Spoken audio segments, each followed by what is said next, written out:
You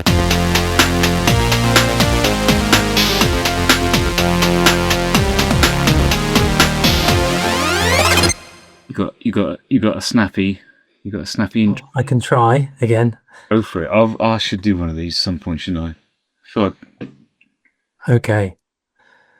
The backlog's endless. The shelves are full, and we still somehow need one more console. From retro classics to next-gen beasts, we've got more games than we could ever finish, yet we keep adding to the pile. Do we really have too many games at our disposal, or is there no such thing as too many when it comes to gaming? Welcome to Grandad and Mr. Tech.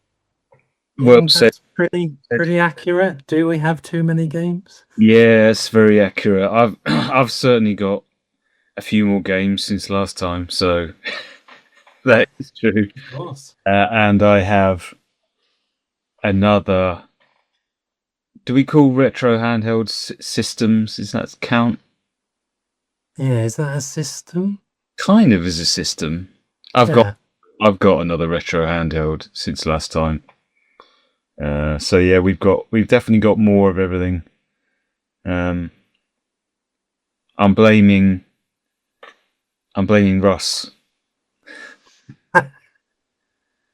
because he made a video all about the Retroid Pocket Classic. Just a trivial video, really. That was just, it's my favourite way to play Game Boy, and then I watched this and I remembered the afternoon back in the summer when I was deciding whether to buy the Retroid Pocket Classic or the Retroid Pocket Mini V2. Mm. And I went for the Mini V2. And obviously, a little part of me still wanted the Classic. So I got the Classic as well. Got the Classic. It is really nice as well. It's really nice. It's an addiction, Grandad. What am I going to do? That is the problem, innit, when you start with one. And I was trying to think why, because obviously a lot of these systems can just play everything anyway. We started with having at least one of these devices, but is it about the slight changes in form factor, the screen size? Because I was trying to think of this as well, because yeah, I'm just as bad, but there is something that sort of hooks you in, even if that's just I think the last one that got me was the Mayu Mini, the actual Mini, isn't it? The Mini, Mayu Mini. Yeah, amazing. Yeah. It was just, yeah, amazing. And I think you're right. There's something odd about every new retro handheld that comes out. It's, even if it's the same company, there's just slight variations, and I don't know whether they do this on purpose. I think there's a conspiracy out there that these companies, some people think that they are intentionally making never quite the perfect device. Mm.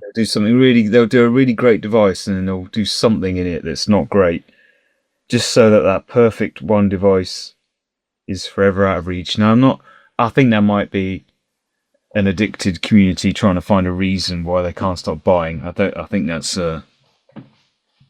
rubbish. But take this Retroid Pocket Classic.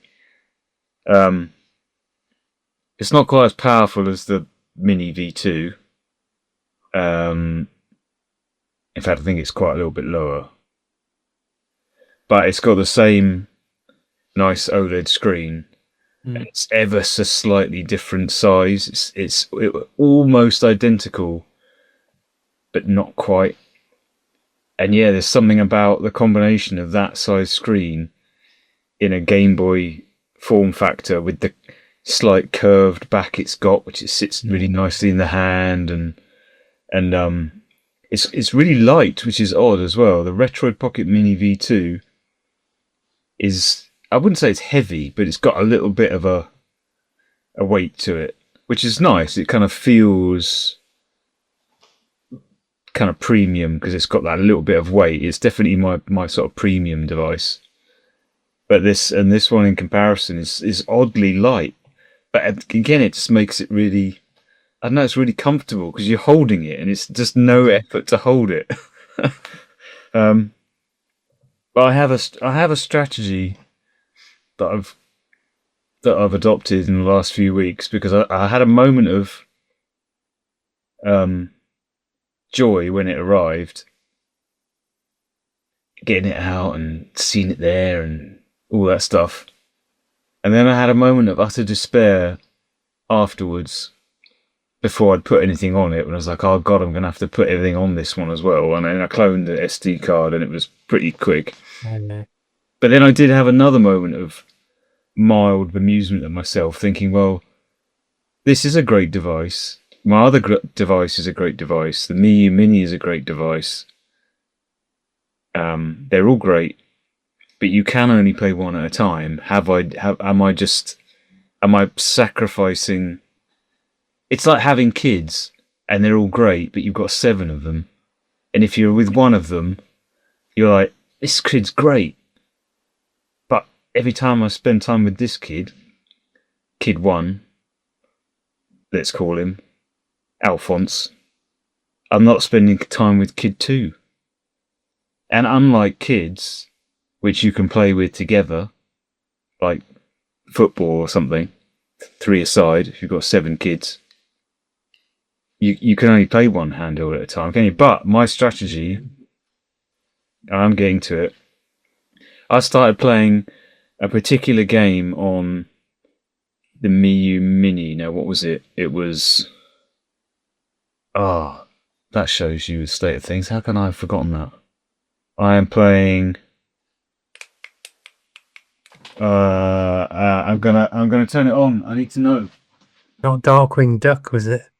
What was it that I was playing?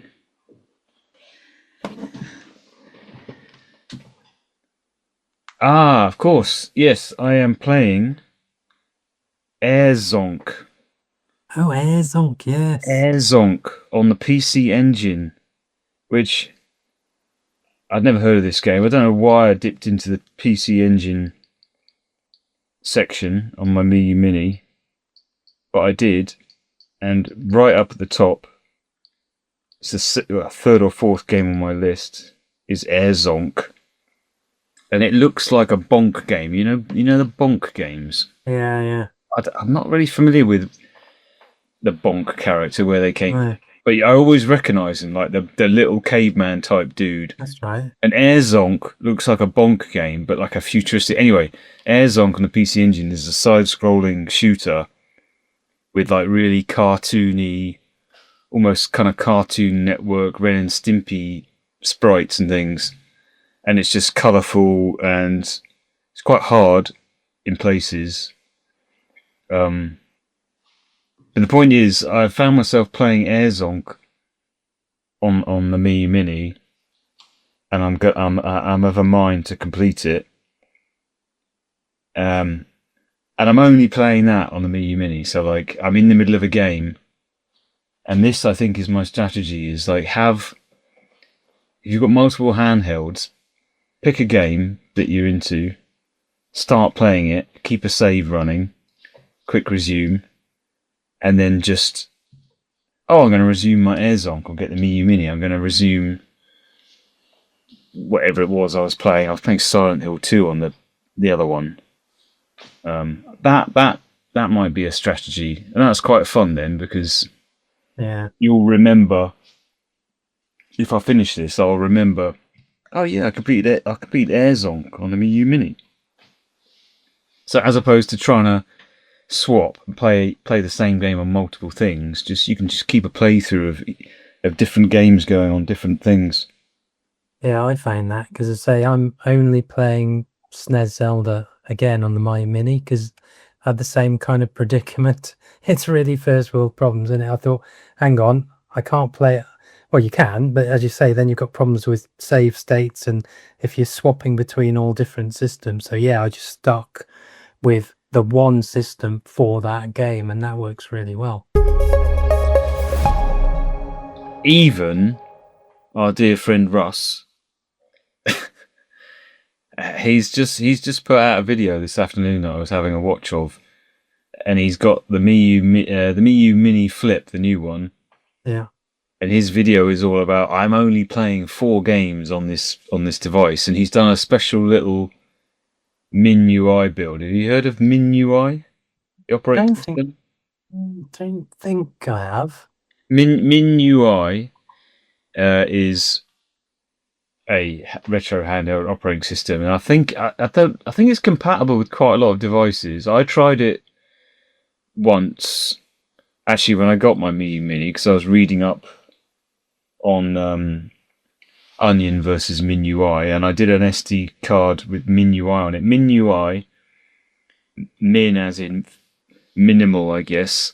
It's like it's a very minimal operating system, whereas Okay. Onion's got quite a lot of options and things, although it's really user friendly still. MinUI, it strips it right back down, so you just have the menu, you can choose a game, you're in, bang. It like keeps it really simple, and it's a really good operating system because it just makes it super minimal, like no fuss, no confusion.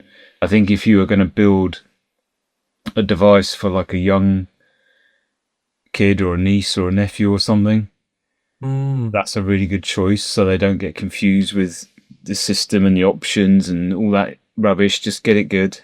Anyway, he's put MinUI on, and he set it up in a special way so that when you come in, you don't even see the systems. He's got like 4 or 5 games on there from different systems, but it just launches and it just gives you the list of the games. That's it, from top to bottom, like 5 game list. So his whole video is all about. It's pretty sad in a way, isn't it? But it's like, here's a way to make sure you actually play some games on all these devices. If you've got lots of devices, that's the way the video started off. Was, you might have a device sitting around that you got once because it was cool, and now you don't really do anything with it. And instead of having it rammed to the gills like all the others, do a custom build, put like 4 or 5 real favorite games on it in a minimal, and then you just turn it on. I really like that idea. I think that's really cool. I might do that with my what is it? Maybe the Power Kitty. I'm tempted to. That's a good idea. Instead of have one device with absolutely everything on it. Yeah. Your beast, and then on another one. Yeah, that's really seemed like a cool little idea. I mean, again, totally pointless if you think about it, because those same 4 games could be on your other device, and they could, and you could favorite them, but favorite them, yeah. Never happens, does it? And I've tried that, because I started out going, yeah, let's just group like 10 or 20 games on a favorite list and then just sort of concentrate on them. But it's that curiosity, isn't it? And they're brilliant at what they do, but it's the first world problems, which we've discussed before, that all of a sudden you've got access to thousands, and that can be sometimes overload. So if you've only got that device that, there's literally just those handful of games on, that's kind of how things like Evercade work, isn't it? They've just got a cartridge with 5 or 6 games on, and you can only play those games. And in a way, that's a really good way to get through some of the games if you want to limit your choice at that time, or you're going on holiday or going on a train. That's a really nice way to do it, isn't it? Yeah. It's just another fun way of enjoying the hobby, I think.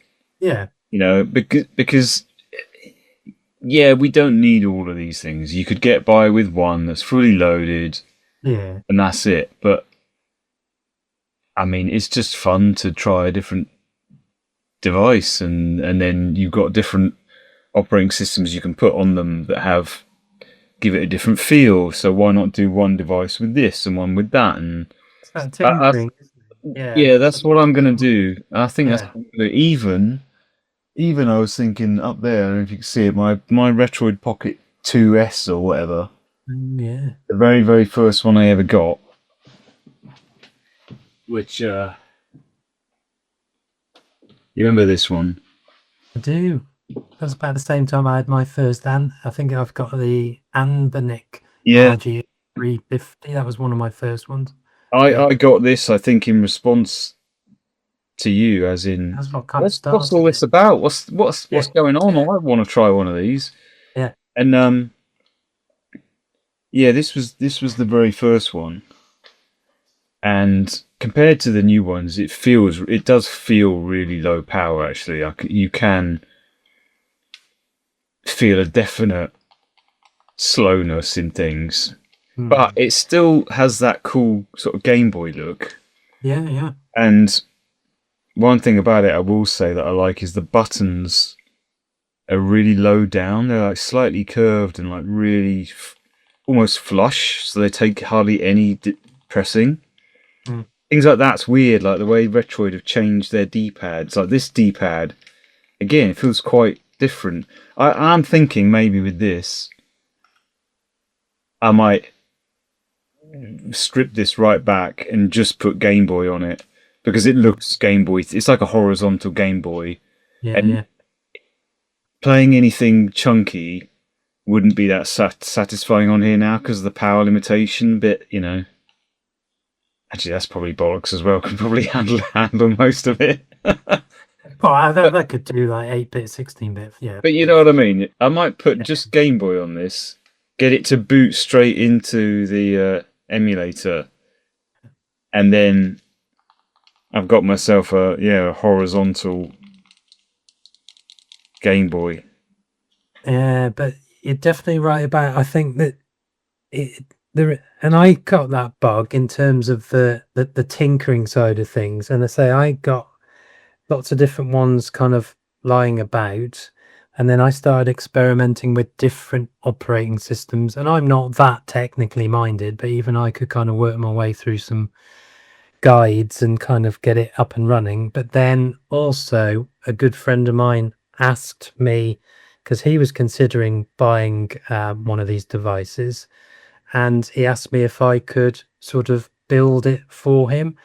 And I had a lot of pleasure doing that because I basically mapped it to what I'd already got. But and it really, yeah, and he really appreciated it once I'd done it. But you realize then all the steps you kind of go through. But the more and more you do that, you get more familiar with it, don't you? You get more confident, and he loved it, but I really enjoyed building it for him. So then I Yeah, thought, actually, yeah, there's there is more to it than just the games, because you don't have to be terribly technically minded, but you do have to obviously have a bit of knowledge, don't you, around file systems and a bit of kind of how to clone cards and ROM, all that kind of stuff. But I think there's a real pleasure in that. And as soon as you boot it up and it's all running, or even one system at a time when they come online, I got a real kind of pleasure from that. So, oh, great, now Game Boy works. And then you start messing about with the different shaders and getting it all how you want it to look, don't you? So, yeah, you're right. I think great ideas for presents, and particularly if there's ways to do a very simple build of things, that'd be great for people. yeah. I think it keeps it interesting, Yeah, and at the end of the day, if you're enjoying it, then that's all that matters, really. I think. yeah, Don't totally. don't buy a retro handheld if in lieu of feeding yourself or something. But um, yeah, And some of these things, like we found, what was the cheapest one? It was ridiculous. It was something like £24 for yeah. the When we got the new mini, mini. Yeah, we got a 24. ridiculous deal on that. It was absolutely crazy. Um, Yeah, you don't have to spend a lot of money to have quite, well, an awful lot of fun. But yeah, you don't have to break the bank with these things. I wonder how long I can hold off before I get a Miu Flip. And then the thing is, when does it stop? And when does the obsession or the addiction? It probably doesn't ever stop, does it? That's why No. we're here. That's why we're chatting about the love of it. So And I was watching the reviews, some videos of the Retroid Pocket 5G2, whatever it's called. That looks good. Why does it look good? What's different about Well, it? Is it? They get you all the time. I'm okay, not. it does. It looks very much like the 5, Yeah.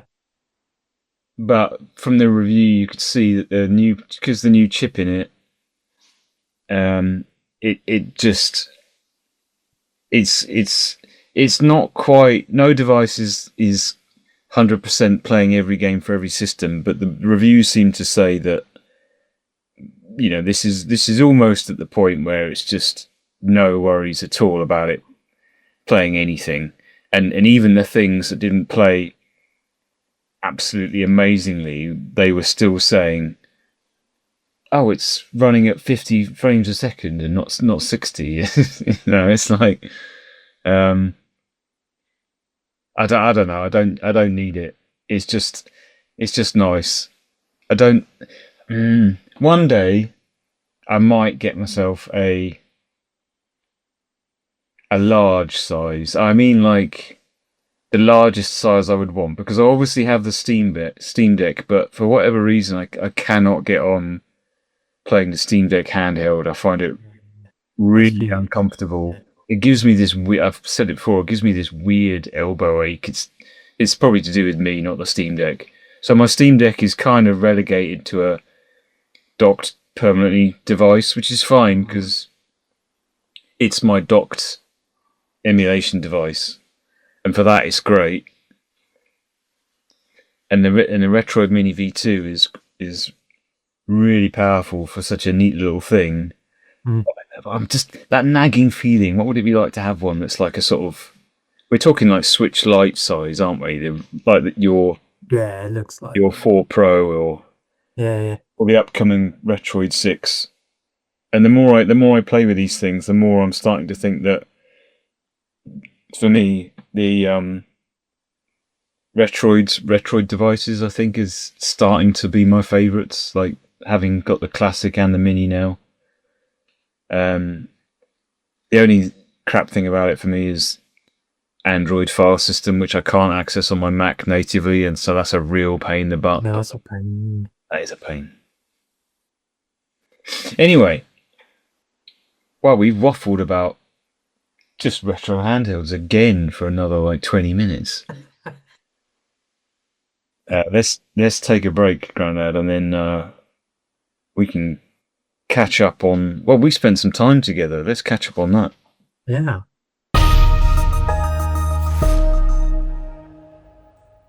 Anyway, we spent some time together, didn't we, Grandad?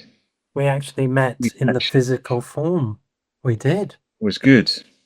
And Yeah. we did some gaming related stuff. So as we've been shouting out physical venues where you can play old games, I think we should do it again, shouldn't we? Because I can't. Can you remember what it was called? Yeah, we went to a place called High Score Arcades in Farnborough. In Farnborough. Which was excellent. So again, it's an arcade that you pay by the hour. So some of these places that I've been to previously, you would just pay one entry and you could just have all day, but this is time slots, wasn't it? So you pay for an hour, but it was very reasonable. It's £12.50 for 1 hour. But if you've got things such as blue light, or if you're in the teaching profession, police, nursing, and you've got a blue light card, do mention that to them. You get a further 10% off for all, if you're with others, for everyone's ticket. And it's got a good selection. It's not the biggest of places, is it? But there's plenty to do. So it's got your typical kind of big phone based, there's a huge Candy Crush machine. There's lots of kind of there's quite a selection of pinball machines as well. I think there's about 3 or 4 pinball machines. There's obviously lots of kind of driving simulators, motorbike simulators. So it hasn't got, I would say, a huge selection of the really old classic stuff. So don't expect to see things like Double Dragon there, Final Fight. It's got more of your big interactive stuff, hasn't it? Like gun games and But again, perfectly fine. And certainly the hour flew for me, and just nice to do something, yeah, in another area. But what I didn't realize is that this place is also part of a chain, because there are also more high score arcades all over the country. I did not know that. That's interesting. Yeah. So when I was looking, there's there's one in Bracknell, Newbury, Newport, Poole, Southampton, Swindon, and Worcester. Well, All very similar. Yeah. yeah, I think. it was Yeah. good. As you say, it looked small, but then there was a back room hiding, Yeah. Yeah. which they could really do with advertising that on the door or something, because you Yeah. They look should. in and yeah, I had some fun in there. A few old games that I remember. House of the Dead, which was a bit clunkier than I remember it, and actually, I got quite tired arms from holding that shotgun up. That's shocking, isn't it? It's like I've had enough of this now. It's getting a tired arm here. Oh dear. Yeah. I'm I, not sure you'd want to spend. I don't know. I don't think you'd want to spend much more than an hour there, because we did kind of exhaust what we wanted to play, didn't we? I would say.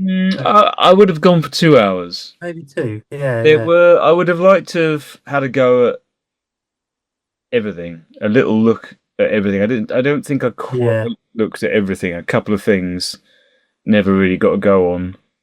I think 2 hours would be good. Mm. I was surprised by the number of games. These were more modern games. They didn't look like they were classics. They looked new-ish Yeah. Yeah. because they were. There was the Angry Birds game, which, I mean, Angry Birds is. I don't know. Angry Birds is old now. I would say, Yeah. It is whole now. but relatively, it's a newish machine when you've got the likes of House of the Dead next to it. Yeah. Yeah. And there was that and a number of others. I can't remember all of them now. There was a bubble one, a puzzle bubble one, where you were sat with a gun that you hold in 2 hands and you rotate it. Like an LED. That seemed to be a trend, which lots of them were doing that, and it was Angry Birds themed, or it was, and it was a bit annoying because the puzzle bubble one I thought had a lot of potential. And the screen was not a regular screen. It was done in a kind of a. It was all kind of is it LED dots? And It was like big LED dots that made it look really cool. But I think we were sat too close to it because it was screwing up my eyes. Something chronic. I couldn't really see. Oh, and that other one we played as a 3-player, where you were. It was like a shooter, and you could move around the screen, and you had to join in to defeat things. That was similar, wasn't it? That had a very pixely style that was cool. But is that the Centipede Recharged? Yes, that was it. Yeah, that was really neat. But I felt like we were too close to that again. Yeah. And I don't know whether they just messed that up, because the 2-player puzzle bobble thing, controlling your direction of fire of your ball with that thing, that was really neat. Yeah. What else did I try that was good? Oh, I had to go in a weird Star Wars sequel themed pod. Is that the battle pod where it's all like a 360s? Yeah. Yeah. Not bad. Again, screen felt a bit too close to really take it all in. You were kind of like, I wanted to get back from it. But that was kind of neat. That was kind of neat. It's amazing, isn't it, how the technology of these screens, it kind of lets them down a little bit. Like, compared to your home TV, the screen for that pod game was not up to scratch. It was too washed out. They do seem washed out, because there's other pods like that, and they repurpose them, or they put new. Because I've played like a fight, like an air fighting game, like an Afterburner type game, but it's exactly the same kind of. mold and screen, but I had the same problem. It's supposed to immerse you, isn't it? But it felt really kind of, like you say, kind of washed out, and I didn't feel fully immersed as it was trying to do. It was No. strange. Yeah. It also struck me as quite an odd thing. The amount of work that goes into that cabinet and the setup, and getting in the pod and the screens inside and Yeah. all of that for the immersion, and it's not as good as just something at home, really, for Yeah. immersion's sake. Or if you played the Star Wars Squadrons thing in VR, you're like, this isn't as good as that at home. Well, they had also there at the same place. They had the Star Wars Pod Racer, and that felt much more immersive. That was great. Yeah. Well, that was one I missed out on. Yeah. You'd remind Yeah. me now. Yeah, I missed out on that one. I think my highlight, strangely enough, the thing I keep thinking back to is two. One was this multiplayer Snake game. Did you play that? I think I did. It's like Snake, but you're against someone else, and you had to race to get the things to eat before they did. That's how you're racking up points. A massive big screen. So, and I liked that because the only control you had was a stick to move. So you just stood there with one hand, and you were just moving this snake as super quick. That had a simplicity that I thought really worked. That was cool. And then the other one,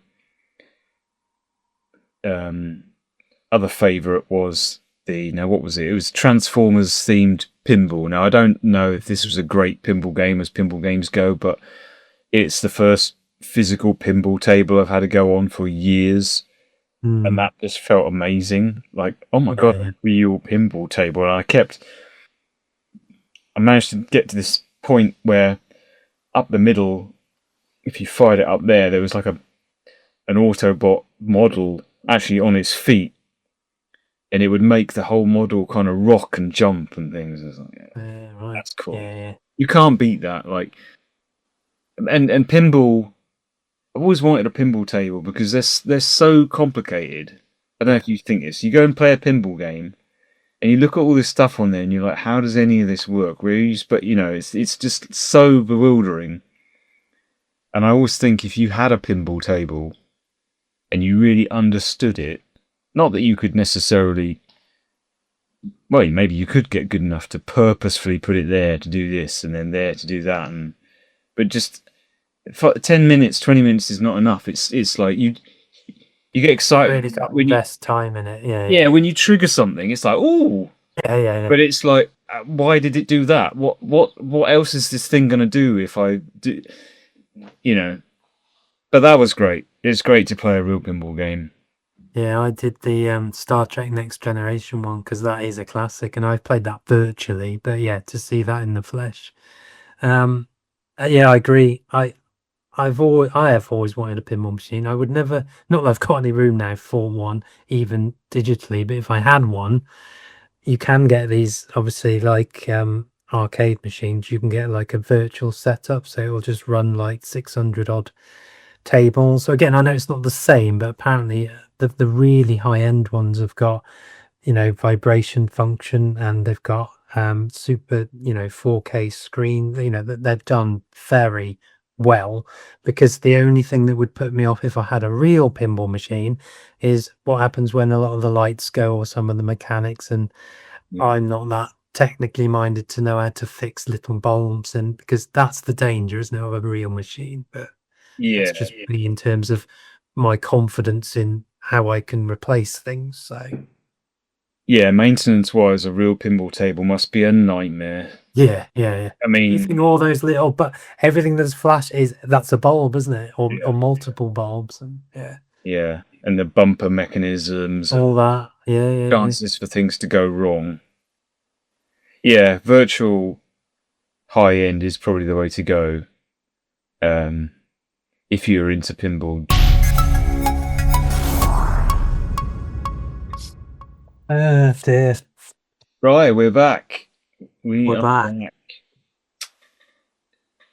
Should we talk about some games, Grandad? Yeah. I said to you that I bought a whole bunch of games. Let me see if I can remember what I bought. Um, I bought Ball Pit. Oh, did you? Oh, yeah, you bought that. I Yeah. bought Ball Pit, Yeah. which you had a little look at. Yeah. I think that deserves a shout out. Devolver Digital cannot do any wrong, as far as I can see. Vampire Survivor meets Loop Hero meets Puzzle Bobble meets Arkanoid. Yeah, just my kind of thing. That's very cool. Let's see how I can last at that before I get distracted by something else. What else did I buy? I bought in the sale the Talos Principle 2 for the PS5. Are you aware of the Talos Principle games? I've not heard of it. No, that's a foreign language to me. There. They're like first-person puzzle games. Right. At least the first one was. I'm imagining the second one is going to be similar, but it looks like it's really realistic environments, so that looks cool. Yeah, you wander around this real world in first person, but you, instead of shooting stuff, you have to solve these puzzles. So, as I remember the first game, you would have something like you can pick up this device on a tripod and it shoots a laser, and then you have to figure out where in like the room you're in to put it down so it shoots a laser, say like a mirror, Mm-hmm. so that it bounces round and hits a panel on the wall, and that lets you go through to the next bit. And so it's really cool because it's like puzzle solving, but in first person. So it's about manipulating objects, finding the right place to put them. Really, really, really cool if you like puzzle games, and quite challenging, some of them. I remember the first one got quite far, and then I think I got completely stuck on something. But the number two, which came out, I feel like I want to say it's new, but it's probably like 5 years ago, if not more. When did it come out? 2023. Okay, it's not that long ago. That's a bit bad. Yeah, this just looks. It's probably more of the same, but the graphical side of it just looks really lush, and yeah, I like that kind of thing. Bit like The Witness, if you'd ever heard of the Witness. So I'm going to sneeze.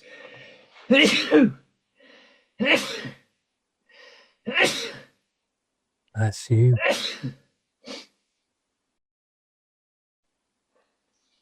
Oh dear, that's the ginger beer that's doing that. God damn. And then let's talk about the big one. So I had bought for me. Shout out to Idris, if you're listening, my friend Idris, who started playing a game on PS5 called Baby Steps.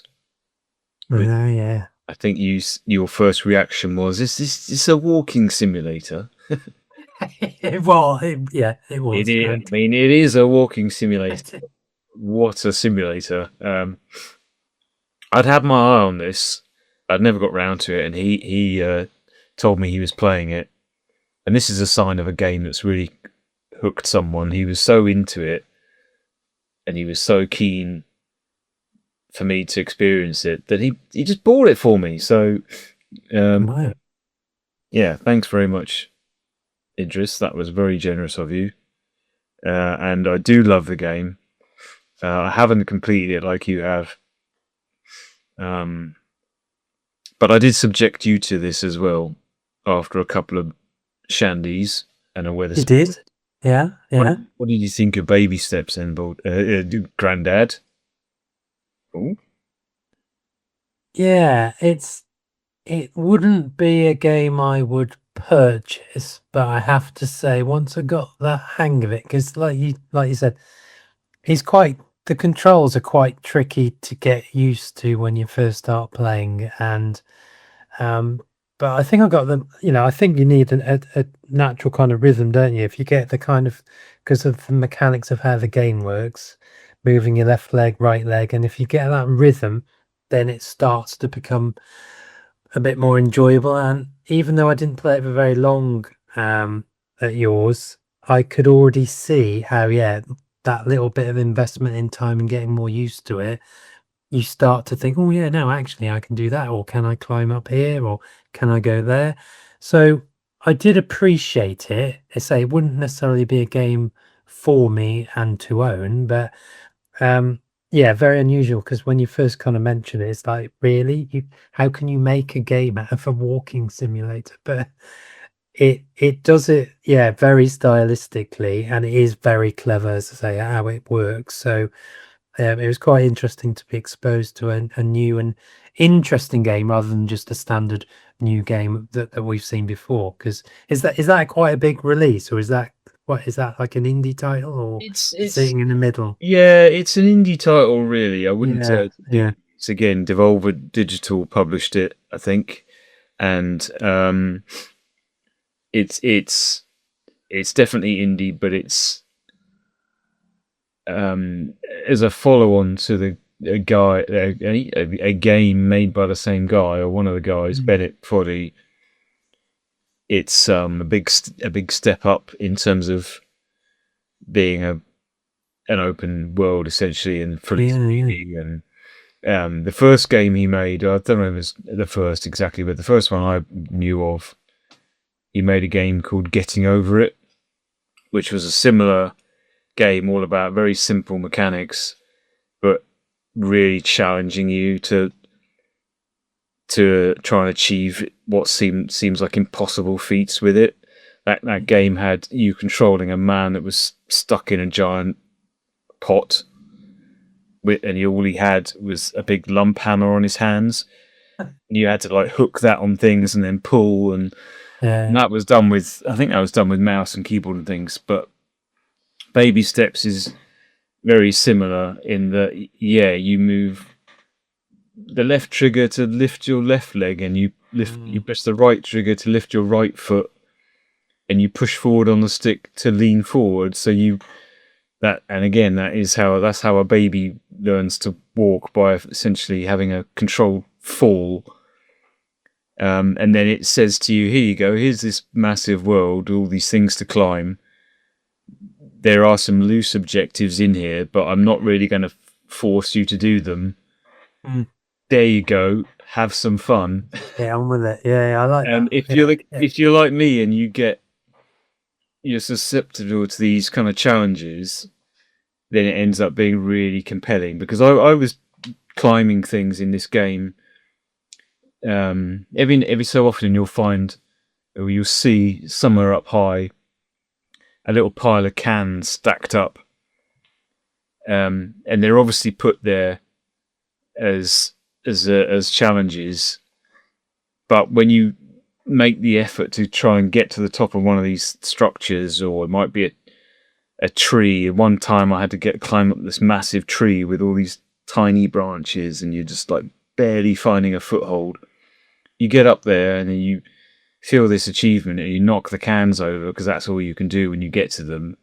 But nothing happens. The game, there's no there's no sound, there's no accomplishment achieved, there's nothing ticked off a checklist. I know. It's just, what more do you want? Like, you did it. You went through the pain of getting up here. You've proved you've had that satisfaction. What else can I give you as a game? So that's what I love about this game more than anything, is it really understands mechanics, and it's playing with incentives and motivation and why you do something in a game.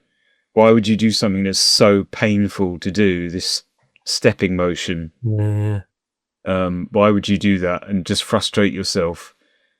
I'll tell you why, because when you start to finally get it and you feel the skill come into your hands, it's strange, this feeling of like, oh wow, I can do that. Well, that was the thing, because I was about to kind of give up, but then at each point it just fed me a little bit of, no, hang on, you are kind of getting it now, and it's like, oh, well, if I just do what I did last time, then I'll walk a bit further, and yeah, that is clever, because say I multiple times it's like, oh, I'm never going to get this, that, forget it, but I did, and I did progress with it, and yeah, I think that's really good design in that game, really.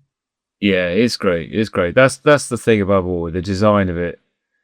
It's really clever mechanically with what it can get you to do, because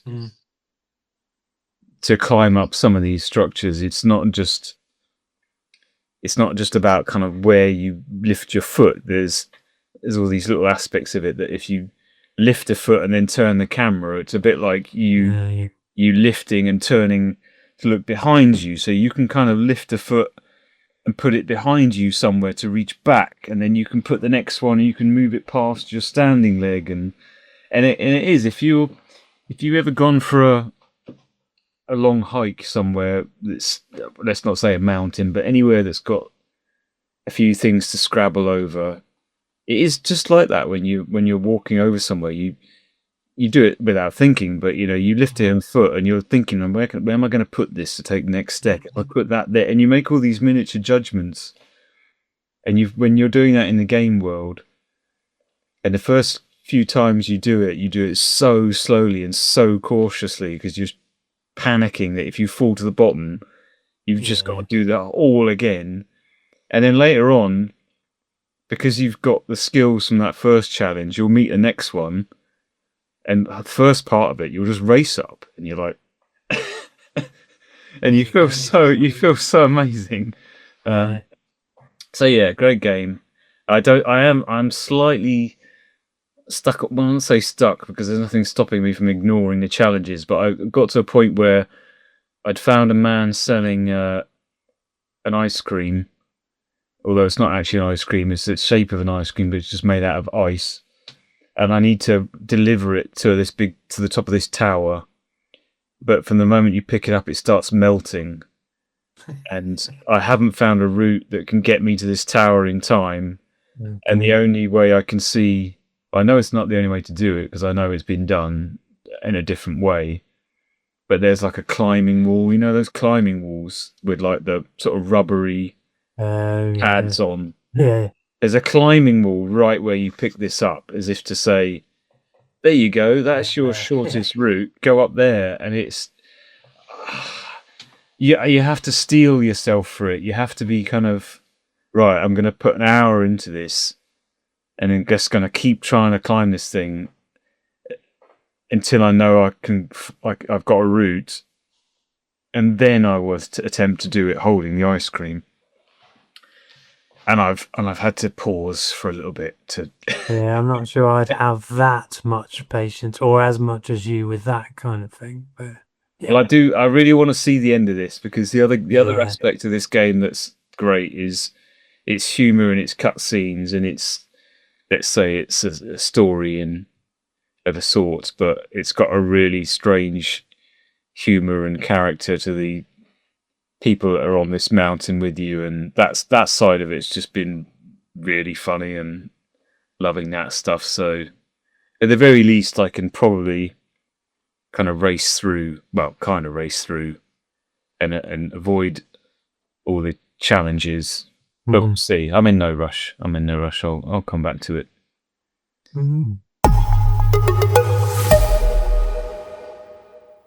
And what about yourself, Grandad? What have you picked up anything lately? Played anything? Have you dug into that backlog, or are you? Well, not so much dug into the backlog. As you know, I go to a fair amount of car boot sales. They obviously in seasonal, so they do kind of drop off quite a bit. But I picked up only 2 or 3 games that I've not really got round to playing. But I picked up Buzz Master Quiz on the PSP, because I was wondering if have you ever come across the Buzz series? I have, yeah. I think we Yeah, played Buzz. I played Buzz with some folk back in the yeah, day. yeah. I'm Quite an sure. old IP now, and as I say, I still have all the old PS2, PS3 Buzz games. They still come out in parties. But yeah, I mean, on the PSP, it's not going to be as much fun, is it? Because it's obviously just going to be presumably single player. But I just wanted it for that completeness of trying to get all the Buzz games. Um, which again is that collector inside me. I mean, to be fair, I only paid £1 for this. Let's be Oh, well, clear. there Not you not a go. lot of money was spent on this. Some of the other Buzz games though are picking up value. Not it's more unusual ones because as well as the quiz element. So for people if you've not come across Buzz, it's primarily a quiz game, but you could buy all sorts of different packs. So you could have like Hollywood pack, music pack, sports pack, and it came with literal buzzers that you'd plug into your machine. Very basic, 4 buttons and a big red buzzer on it. That's the beauty of it, and the simplicity because you could get the family round at Christmas, and you could just literally have a very nice kind of family game. Get your mates round. Um, as well as that, they did some primarily aimed at kids, but they did sort of like kind of mini games in Mario Party and things. They made things like that for the Buzz controllers, so you could get things like Jungle Jam. So there's lots of mad little sub games with monkeys running around, and you had to hit the right colored buttons to make them do things. Those are going increasingly up in value. So I think I've only got two Buzz games left to complete the whole set. But yeah, uh, if no one's really played it, you can pick up a lot of the older ones relatively cheap. Local CX or say secondhand shops, they won't cost you much more than a couple of quid each. So yeah, really good fun. So that was just to complete uh, a bit of the collector inside me. I picked up R-Types on PlayStation 1, Ooh. which is R-Type 1 and 2 arcade conversions on PlayStation, but packaged with additional kind of behind the scenes and various different kind of extras. R-Type probably remains one of the hardest games I've ever played in terms of a shoot 'em up, frustratingly so. Did you ever get to grips with R-Type or? I Yeah, did play. I did play some R-Type. I think I probably played it on the C64 most, yeah, and I remember as well getting hardly anywhere. I got to that first iconic boss, yeah, weird alien looking scorpion tail yeah, yeah. thing, and I cannot remember getting anywhere. Like I feel like I've seen hardly anything of it. Yeah, that's about right. I'm Yeah. even not sure. This might be sacrilege. I don't know. Is that as shoot 'em ups, as side-scrolling shoot 'em ups go? Is R-Type actually a classic, or is it just? Do we all remember it? Like I don't know. Is it actually Like good? you say, whenever I boot it up, it's really fun to play, but I only get halfway to through level 2. So I've only ever seen one and a Yeah. half levels of R-Type in my entire life. So I'm not sure that, and it's not just us, is it? Many people rate R-Type as a very difficult game. It is brutal, it's tough. I don't think there's many levels to it. But yeah, I've never seen past probably middle of level 2. That sounds like one to turn on Infinite Lives, quite frankly, and Oh just yeah, yeah. brute force it. Because the tragedy of something like that, I mean, you can if you want to challenge yourself to play shoot 'em ups, then fair enough. But more, you just want to see all the bosses. You want to see Well, that's the it. Yeah, interesting yeah. designs. That's why I'm compelled to try and get through this Air Zonk game, because the inventiveness of each stage and the weird bosses and mini bosses, they've been really good fun, and it's I want to see all of those. I don't necessarily Yeah. want to challenge myself. I'm going to try and do it without cheating. I might do a cheeky save state, but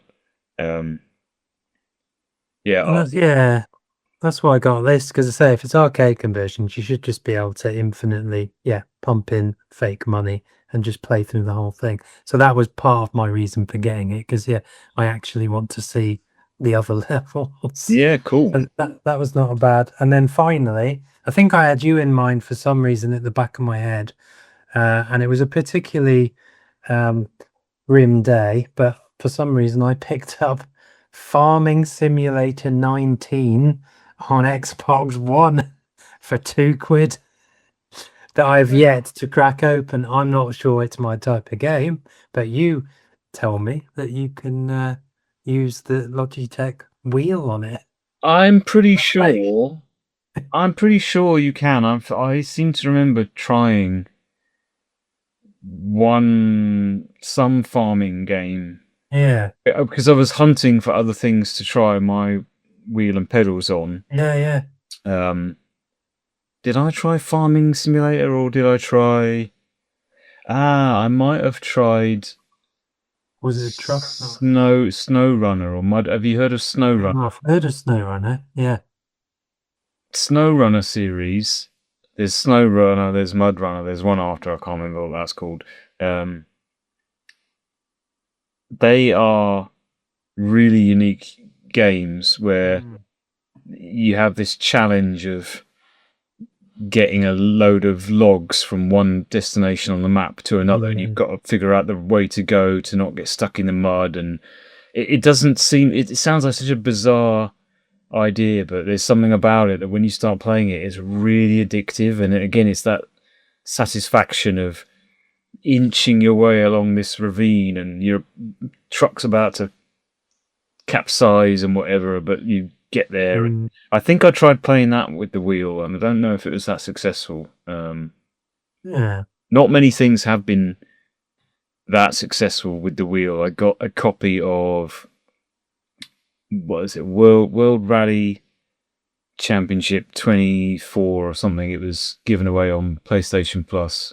And I like racing games, so I thought I'd have a go at this, and it's all right. It's not GT7. No. But the fun thing about this, and the fun thing about rally games, stating the blooming obvious, is the track is one big long route. It's not laps. That's quite fun.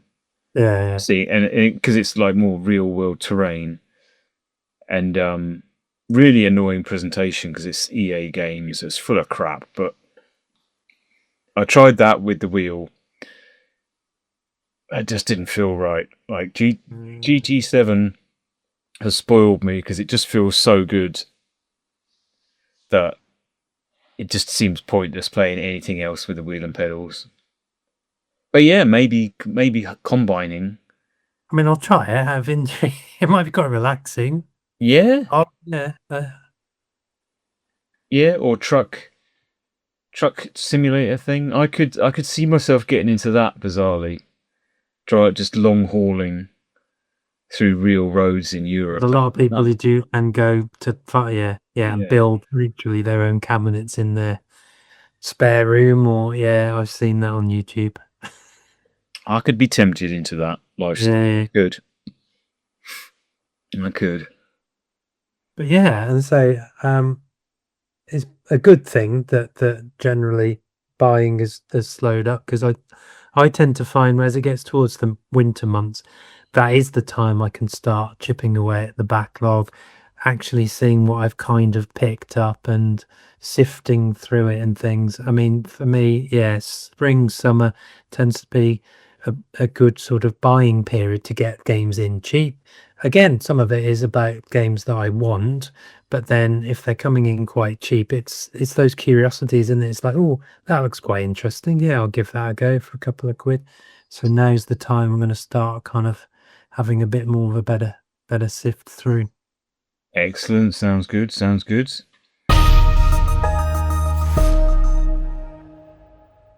Well, I completed a game last night. Yeah. Round of applause for Mr. Tech. No. Completed a game. Completed a modern game.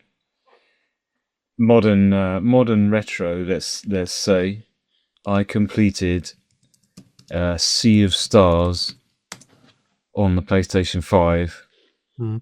I think it's available on every platform. And I say it's a modern old game because it's a very JRPG style, turn-based, retro, pixely graphic type game, RPG. Just my kind of thing. But yeah, very, very nicely presented, like really, really lush graphics. I think you saw me playing 5 minutes of it and someone made a joke about numbers over the heads and things, but Oh yeah. Oh, it's yeah.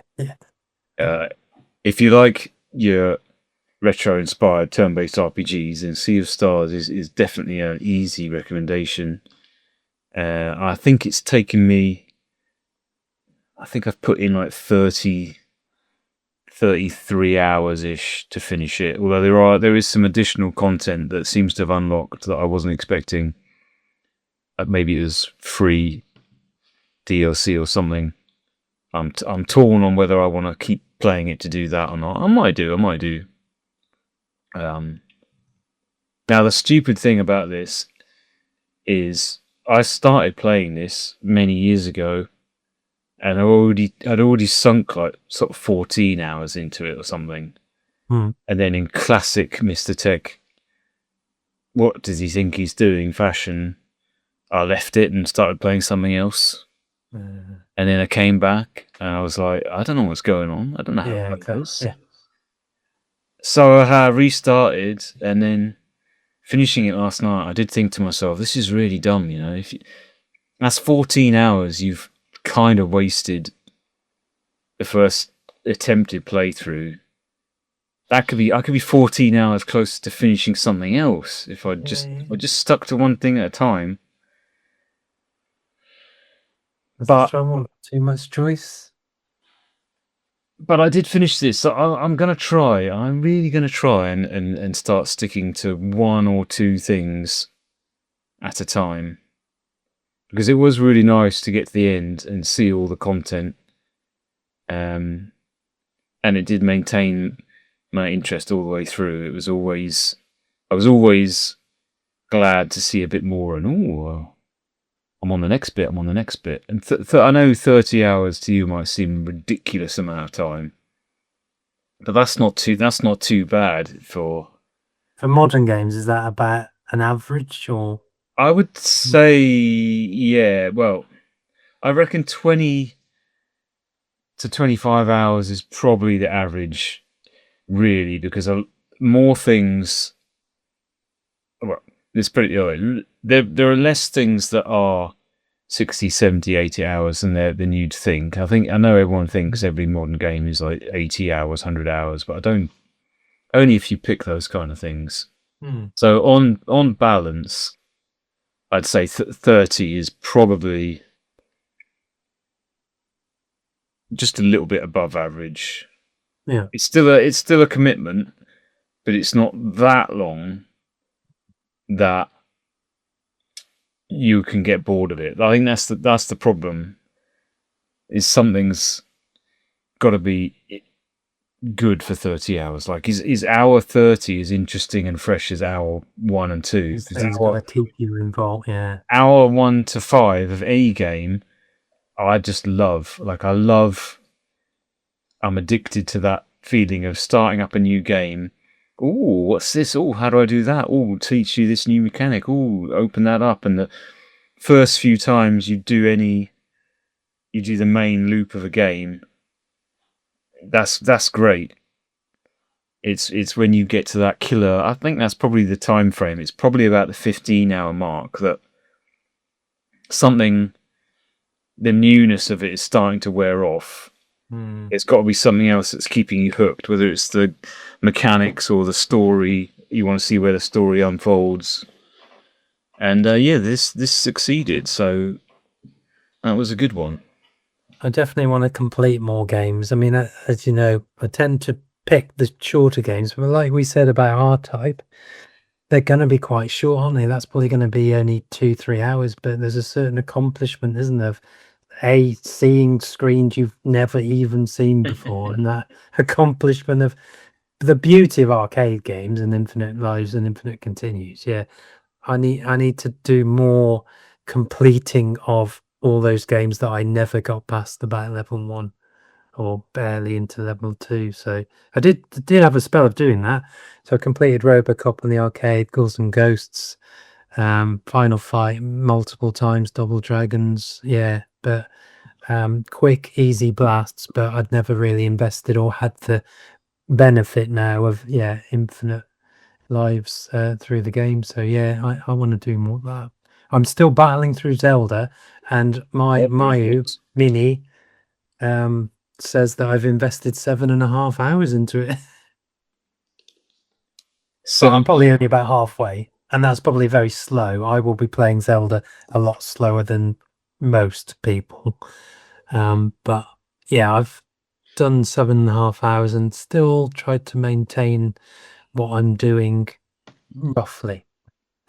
That's good. That's good. I Yeah. think you're going to get there. I think you're going to feel a real sense of satisfaction if you complete Zelda. Yeah.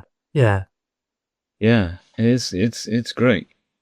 I'm into the Dark World. I've got that flipping moon pearl, which I forgot to get in a castle. And when I went back, every single person reminds you that you've got to get in the moon pearl. So they say, "Hey, there you go." All I had to do was fall down a hole in the floor, and then it was in a chest. But I'm not used to these games. I don't play them as much. So for me, I suppose it's more of a it will be hopefully much more of an achievement because this is not my usual type of game, but I've always wanted to complete it. So I am chipping away each week, even if it's just half an hour or an hour, just keeping that sense of what I should be doing, because like you said, I don't want to lose that because Yeah. I'm too invested in it now. Yeah. Yeah. I've said this before.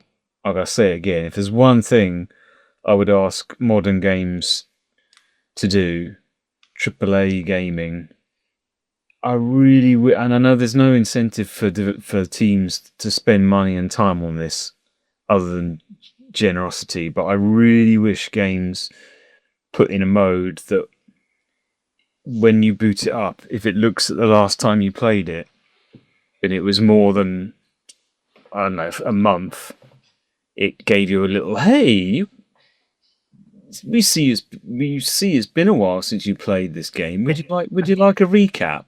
Yeah, And you that'd be can, great. it would just say, do you want to redo a tutorial, or do you need, recap of the last 2 bits in the story, or Yeah. because all those tutorial things that they teach you when you're learning new mechanics that tend to be a show once, teach you once thing. Yeah.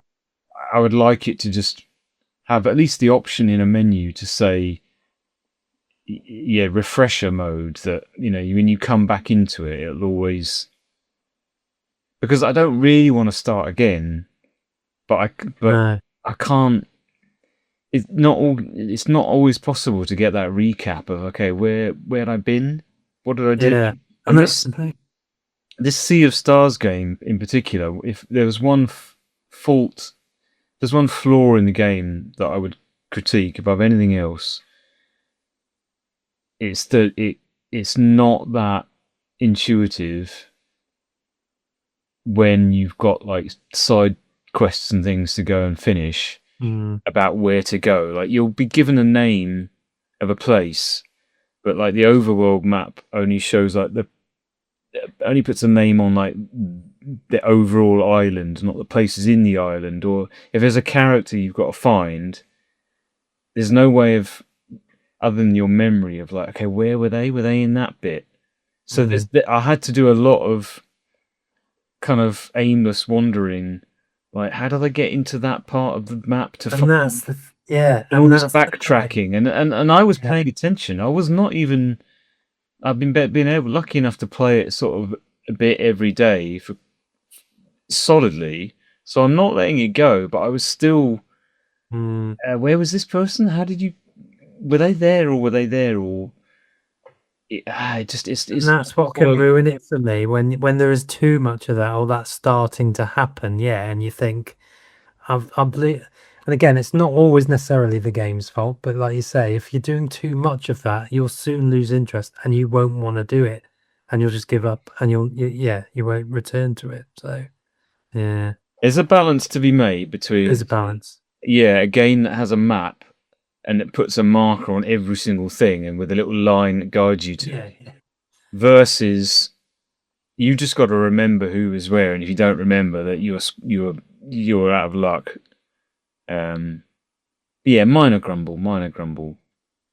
So the question is, what am I going to move on to now that I've finished this? Do I resume something that I'm already scores of hours deep into, or do I start something new? I don't know, what do you reckon? well, that's the thing. Yeah, As it's almost Christmas, it's what is it, November, mid-November. As it's getting Christmassy, I think I might resume my playthrough of the Avatar game. That's calling me because my brain associates Avatar with Christmas. okay. There is a new Avatar movie coming out this Christmas. Yes. I bought the game when the last Avatar movie came out at Christmas, and I was really keen to play it over Christmas while I was feeling all Avatar-y. I might try and commit to that again. Yeah.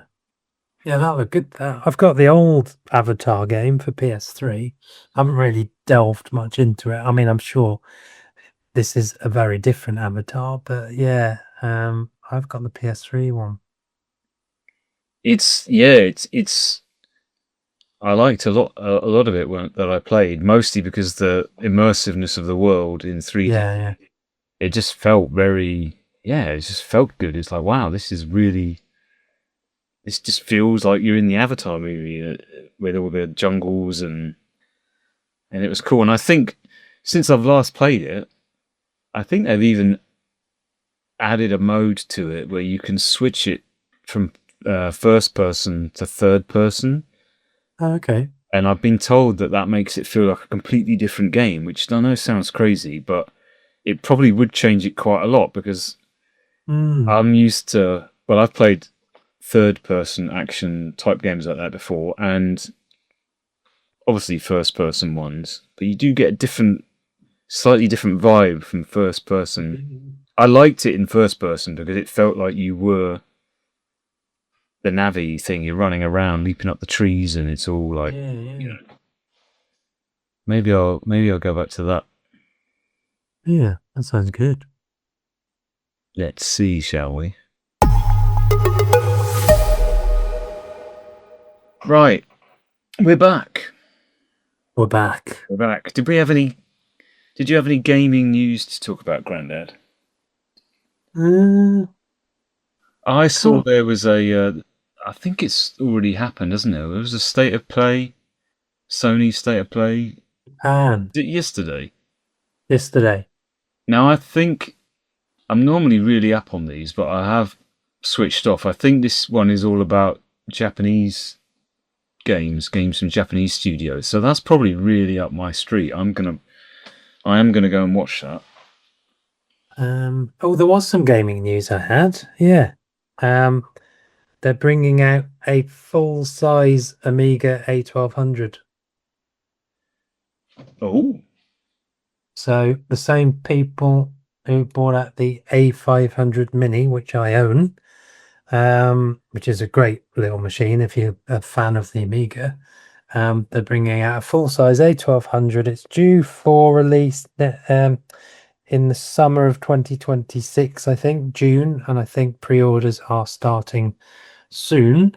But it'll be the same kind of thing that they would encourage you that you can sideload things onto it, so you could have a USB into it with playing lots of ROMs, demos, etc. So if you're a big lover of the Amiga, which I was, I am very tempted to get one. Yeah, nice. I mean, I wouldn't know what I was doing with an Amiga, so I won't be getting one, but I'm sure if you're an Amiga fan, is it like an actual, is it essentially an Amiga then? A real Amiga? Yeah, by the looks of it, yeah. I'm still thinking I should get hold of one of those C64 things, really. It's all the same company, yeah. I'm sure it's that because they've made that. Yeah, they did the A500 Mini. It's those. Yeah, Ah, yes, the A500 Mini. yeah. Oh, Retro and Games Limited. yeah, Yeah, yeah, yeah, yeah. these So they, guys did the C64 as well with an yeah, actual keyboard. yeah. So the Maxi one of the C64 and the Mini. So like a lot of these systems, it'll come preloaded. So this A1200 comes preloaded with 25 games. Beneath the Steel Sky, Defender of the Crown 1 and 2. Defender of the Crown I used to play a lot. That's a classic. But they encourage, because it even says on their blurb, USB side loading for even more adventures. Code for you can put 3,500 Amiga games on a stick if you want and run it all.